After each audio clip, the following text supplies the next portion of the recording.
The Kol Nidre service, I think, is our most beautiful service, and granted, I was one of the people who helped write it, but each year when I hear that service, it's like hearing something brand new again. When I'm inviting someone to come to a service to see what KB is all about, I always try to get them to that service because it's so spectacular. This past Yom Kippur, we led the family service. We've been doing that for 3 years. This is our third. So we chair the service, we find people to read, and we kind of just set everything up and make sure it runs smoothly. Yeah, it's great to see the generations kind of grow up from the two-line poems to more of the complicated ones. And it's really just great to see over the years how everyone kind of involves themselves in the community and how new people come to this service, and then they join us because they just find it so inviting. It helps me personally connect to Yom Kippur, and because I have read all the readings a lot and I know the service very well, so I know what it's talking about, and I can agree with it and think about it more.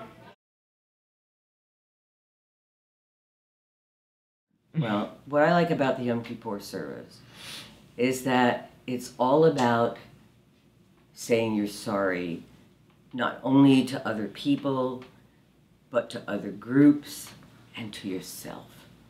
And the notion that you should say goodbye, you're sorry to yourself, is something that I had never really thought deeply about before.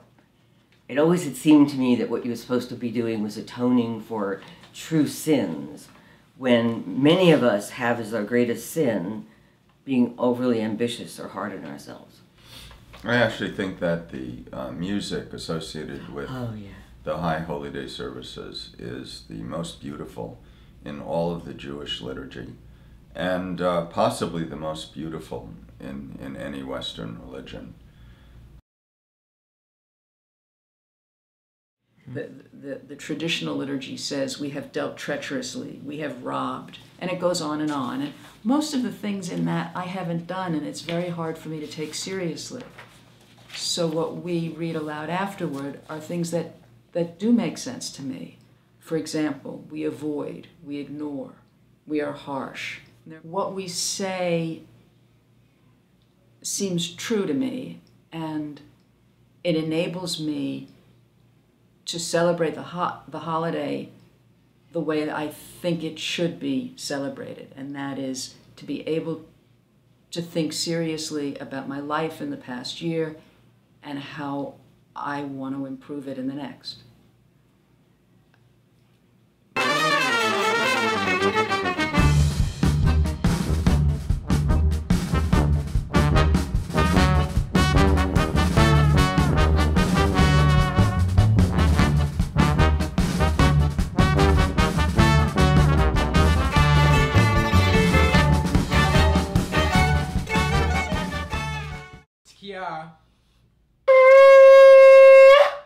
Shvarim, Trua,